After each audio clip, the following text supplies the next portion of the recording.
one brother said that Maulana Taraweeh is too long, 1.5 hours. But what happens when we buy the ticket to go to the cinema? Maybe like, oh, it's finished so quickly.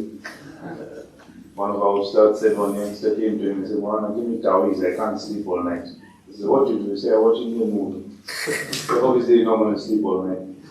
So he said, the taweez is you read 2 rakat namaz, and then you sit with your tasbih and read 1,000 root. If you don't fall to sleep, next day come back to me again. So he said, Maulana, I read my 2 rakat namaz before I finished 10 root, I was knocked out. Alhamdulillah. Brothers, inshallah, tomorrow, Sheikh Shatri will be here.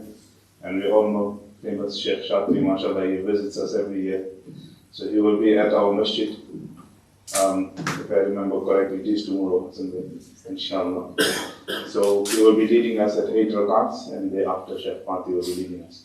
Let us spread the word, inshallah. Let us not get, obviously they're coming here for a cause. They're not just coming here because they feel like leading us in Salah today. They're coming for a cause. So let us, inshallah, contribute towards that cause as well.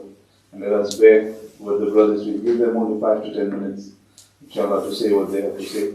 But the most importantly is Sheikh Shatri. He recites very beautifully. And he is well known, very pious personality. I have traveled with him on a few occasions as well.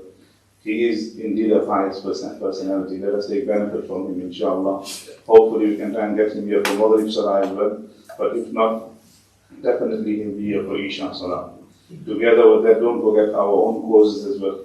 We also have an extension that is going on behind our masjid, inshallah.